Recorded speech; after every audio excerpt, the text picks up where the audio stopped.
Brasil Popular, as centrais, a CTB, a CUT, a Intersindical, cumprimento também a Frente Povo Sem Medo.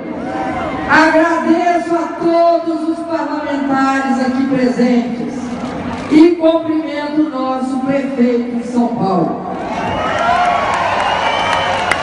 Eu queria iniciar dizendo para vocês que tem uma fala solta por aí que impeachment não é golpe.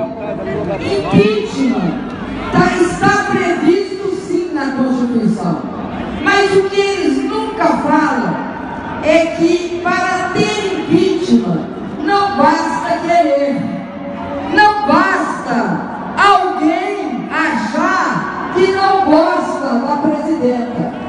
Ela tem de ter cometido crime de responsabilidade. Como? Eu não tenho conta no exterior. Como? Eu jamais utilizei recurso público em causa própria. Nunca embolsei dinheiro do povo brasileiro. Não recebi propina e nunca fui acusada de corrupção. Eles tiveram que inventar um crime. Qual é o crime que eles inventaram? Como estava difícil, muito difícil, achar um crime, eles começaram dizendo que eram 6 decretos. 6 decretos. Eu, em 2015, fiz 6 decretos chamados de suplementação. O Fernando Henrique Cardoso, no ano de 2001, fez 101 decretos de suplementação. Para ele, não era golpe, não era nenhum golpe nas contas públicas. Para mim, é golpe nas contas públicas. Então, vejam vocês, 2 pesos e 2 medidas. Porque não tenho de me acusar. É constrangedor. E aí, eu quero que vocês pensem comigo. Ora, se não tem base para o impeachment, o que é que está havendo? Golpe. Mas além de ser um golpe, é um golpe muito especial. Não é um golpe com armas, com tanques na rua. Não é um golpe militar que nós conhecemos no passado. É um golpe especial. Eles rasgam a Constituição do país. Mas por que eles fazem isso? Eles fazem isso porque há 15 meses atrás eles perderam uma eleição direta. Como eles perderam a eleição e eles tinham um programa para essa eleição, como perderam as eleições, eles se alinharam, inclusive com traidores do nosso lado, para fazer o quê? Para, sob a cobertura do impeachment, fazerem uma eleição indireta. O que eles fazem? Eles tiram de nós o direito de voto. Eles tiram os meus 54 milhões de votos. Mas não é só isso que eles tiram. Naquela eleição, em 2014, votaram 110 milhões de brasileiros e brasileiras. Não é só os meus votos que eles praticamente roubam, são os votos de menos mas acreditam na democracia e no processo eleitoral. Quando eles perderam as eleições, eles fizeram de tudo para o governo não poder governar. O que eles fizeram? Primeiro, eles disseram que os votos não tinham sido bem contados e pediram recontagem. Perderam, não deu certo. E aí, o que eles disseram? A urna, sabe a urna? A urna, tem erro na urna. Alguém mexeu nessa urna. Então eu quero auditoria na urna. Foram e fizeram auditoria na urna. E o que aconteceu? Perderam, as urnas estavam perfeitas. Ainda não tinham desistido. E antes de eu tomar posse, entraram no Tribunal Superior Eleitoral pedindo para que eu não fosse empossada, não tivesse meu diploma de presidente. Aí, o que aconteceu? Tornaram a perder. As minhas contas de campanha foram aprovadas. Aí começou essa história do impeachment. Foram colocando impeachment no Congresso. E lá no Congresso tinham um grande aliado que era o senhor presidente da Câmara, Eduardo Cunha.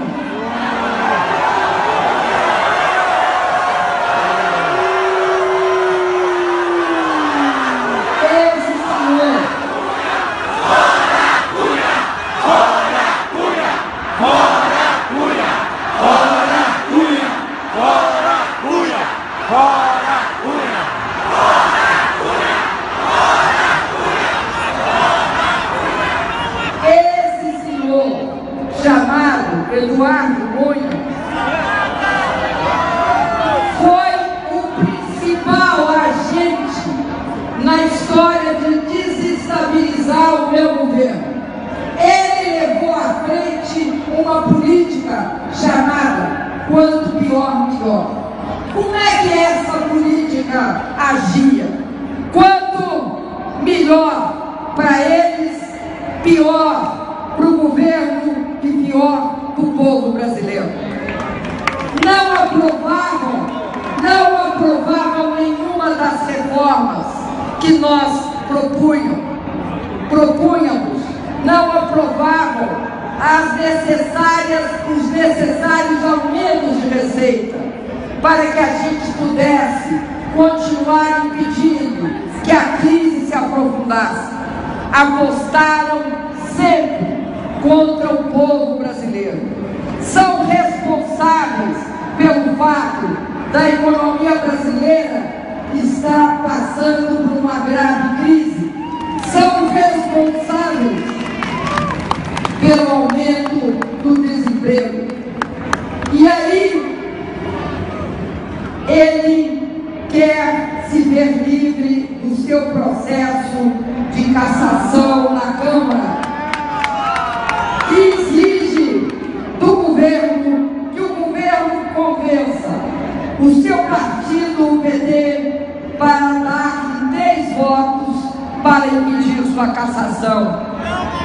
Como o PT se recusou, ele nos ameaçou com impeachment.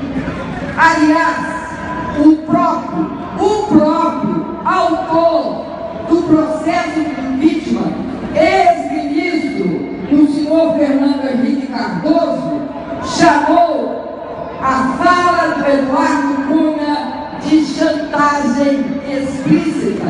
É mais que uma chantagem, é desvio de poder, é usar o seu cargo para garantir a sua impunidade. É isso que ele fez. E aí, o processo do impeachment vítima teve lugar. E eu repito, do que eles me acusam, eles não podem me acusar de ter contas no exterior, eu repito, porque eu não tenho. Não pode me acusar de corrupção, porque eu não tenho. Então, eles chegam ao absurdo de me acusar de algo em que eu não participei, mas alegam que eu devia saber, porque eu conversava com as pessoas responsáveis. Chega a esse nível de absurdo. Mas o que é grave nisso? É porque é contra mim, não. Se eles praticam isso contra mim, o que vão praticar quando o povo trabalhador? O que vão praticar com outras pessoas mais anônimas desse país? Quando você rompe a democracia, você rompe para todos. Se nós permitirmos esse golpe, nós permitiremos que a democracia seja ferida. Mas eu quero também alertar: esse golpe não é só contra a democracia e ao meu mandato. Ele também é contra as conquistas dos trabalhadores. E aí, vocês me permitam, eu vou ler algumas das notícias e dos textos em que eles falam o que vai mudar no Brasil se por acaso eles chegarem lá. Essa é boa. Eles propõem o fim da política de valorização do salário mínimo. Essa política que garantiu 76% de aumento acima da inflação desde o governo do presidente Lula, passando pelo meu. Além disso, essa política, que pela lei que nós aprovamos logo no início do meu primeiro mandato, tem que durar até 2019, querem acabar com ela. Querem acabar também com o reajuste dos aposentados. O reajuste dos aposentados, desvinculando esse reajuste dessa política de salário mínimo. Com isso, os aposentados não terão mais reajustes. Querem também transformar a CLT em letra morta. Como eles vão fazer isso? Como é que se faz isso com a CLT? Eles propõem algo que é o seguinte: o negociado pode vigir sobre a lei. Eles propõem, na verdade, que o negociado pode ser menos que a lei. Nós acreditamos que o negociado pode prevalecer, desde que ele seja mais que a lei. Há uma diferença. Eles querem que seja menos. Nós queremos que seja mais. Muito bem. Prometem e dizem explicitamente privatizar tudo o que for possível. Essa fala, tudo que for possível, está escrita. Tudo que for possível. Qual é a primeira vítima dessa lista? O pré-sal. A primeira vítima é o pré-sal. O pré-sal é nosso! O pré-sal é nosso! O pré-sal é nosso! O pré-sal é nosso! O pré-sal é nosso!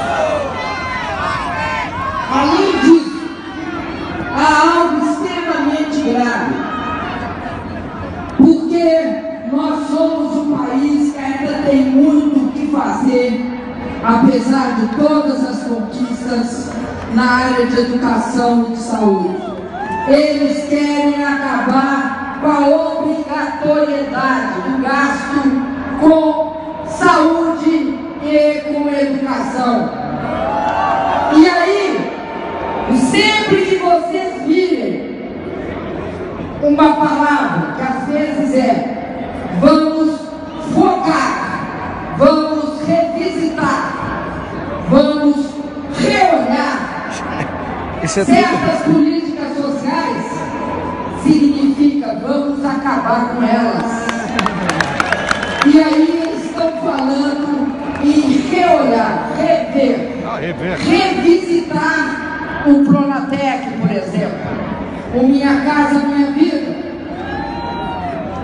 E aí nós temos uma situação em que os programas sociais são olhados como responsáveis pelo desequilíbrio do país.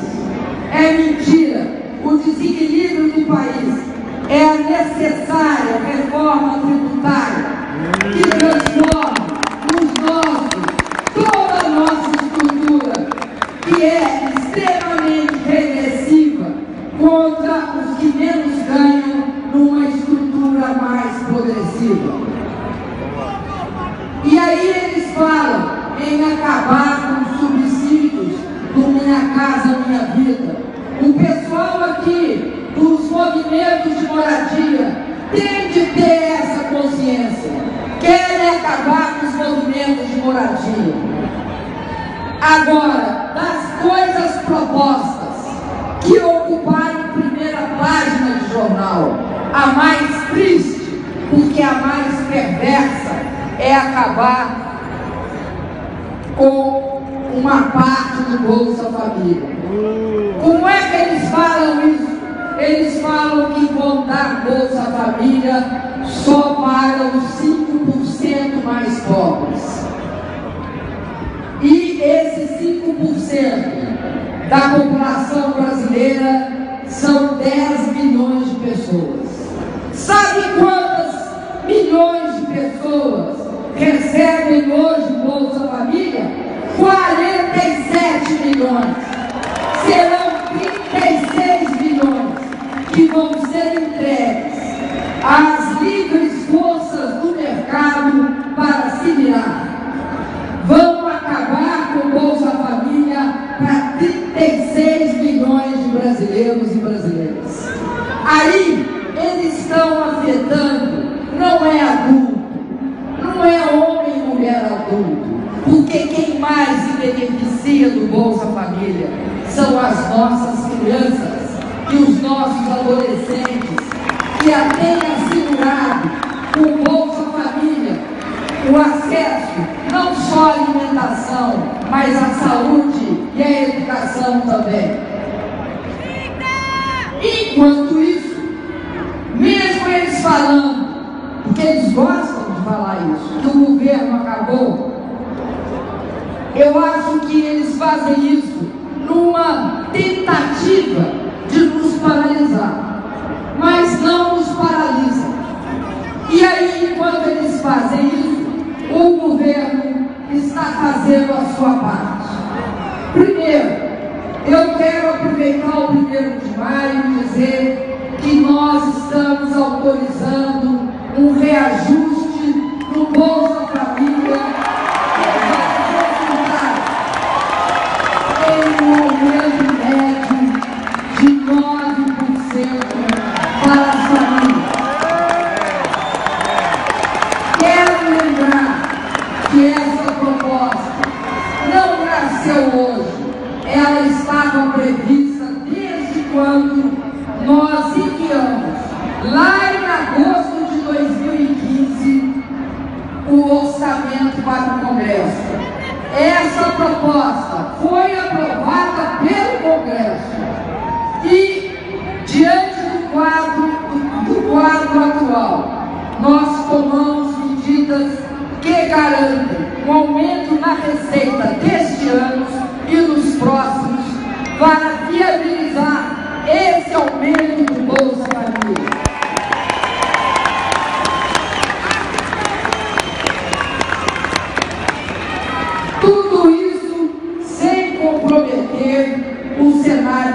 social que eles gostam muito de dizer que nós comprometemos. Além disso, nós estamos propondo também uma correção da tabela do imposto de renda sobre pessoa física. A correção é de 5% a partir do ano que vem. No Minha Casa Minha Vida Entidades, nós vamos contratar um mínimo de 25 mil moradias com os movimentos do campo e da cidade. Vamos criar um conselho tripartite, o Conselho Nacional do Trabalho, com representação tripartite dos trabalhadores, empresários e governo. Nós também estamos propondo a ampliação da licença paternidade para os funcionários públicos, que é para quem nós temos essa competência, ao invés de 5, gozar 20 dias. Com isso, nós estamos incentivando os homens funcionários públicos desse país a ajudar as mulheres. Levanta a mão aí, ó. Funcionário público. Principalmente nessa questão fundamental que nós sabemos que é criança nascida nos primeiros dias.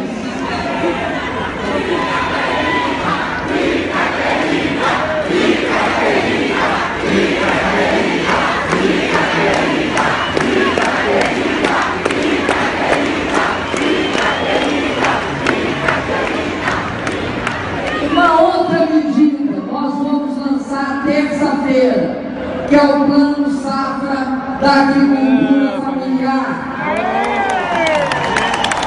Vamos garantir recursos tanto para o programa de aquisição de alimentos como para assistência técnica. Vamos liberar o patrocínio de São Paulo. Quero também falar sobre algo muito importante para 63 milhões de pessoas.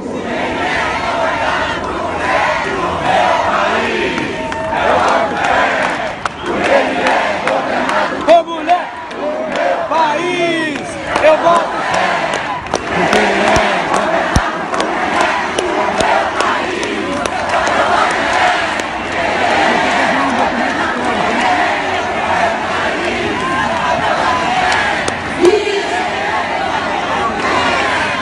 Sintetizando, porque eu estou já falando muito tempo, além disso, nós fizemos uma coisa que é muito importante para 63 milhões de brasileiros.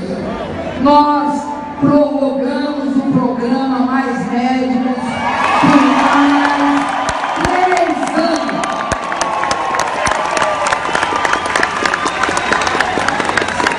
Isso porque 70% dos médicos que estão nesse programa, dos mais de 18.200 médicos, tinham seu contrato vencido agora, em agosto. E isso iria prejudicar milhares e milhões de pessoas. O programa Mais Médicos, ele é justamente um programa contrário ao que eles propõem. Eles propõem acabar com a vinculação, com a garantia de gasto, a emenda 29 da Constituição. Nós não, nós propomos manter e assegurar um programa que garante assistência nas periferias das grandes cidades. Aqui em São Paulo, na periferia da cidade de São Paulo e no estado de São Paulo, é onde uma parte, a maior parte desses 18 mil médicos estão. Porque não tinha médicos nas regiões mais pobres e mais habitadas. No interior também, nas regiões indígenas. Vocês sabem que índios do Brasil morriam por falta falta de assistência técnica. Então é muito importante a prorrogação desse programa. E com isso, eu quero dizer para vocês, o golpe é um golpe contra a democracia, contra conquistas sociais, um golpe que é dado contra também investimentos estratégicos do país, como o pré-sal. Quero dizer que o mais grave de tudo que eles fizeram foi impedir que o Brasil tivesse combatido a crise econômica, impedido o crescimento do desemprego, porque esse é o objetivo principal de qualquer governo que tem compromisso com o trabalhador. Eles vão aprofundar a crise e vão rasgar a Constituição, ferindo essa Constituição, maculando essa Constituição. Eu quero dizer para vocês que eu vou resistir. Eu vou resistir.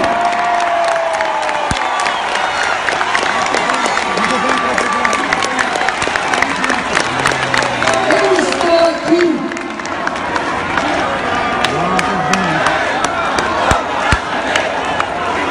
Guerreira do povo brasileiro, Dilma. Guerreira do povo brasileiro. Guerreira do povo brasileiro, Dilma. Guerreira do povo brasileiro. Dilma. Guerreira do povo brasileiro. Eu vou resistir e vou lutar até o fim.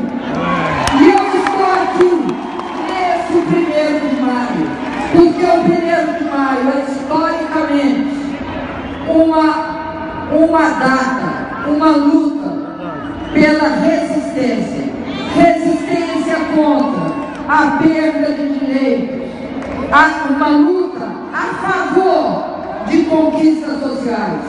E aqui hoje no nosso país é uma luta pela democracia e por todas as conquistas e muito mais conquistas que nós ainda temos de alcançar.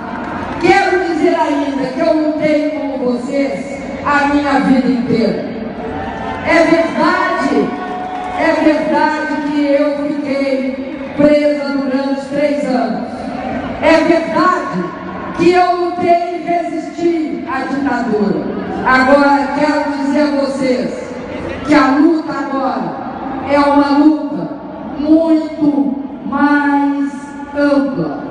É uma luta que nós vamos levar em favor de todas as conquistas democráticas, da luta contra a ditadura e de todos os ganhos que nós tivemos nos últimos anos com o governo do presidente Lula e com o meu. É sobre isso que se trata, defender um projeto.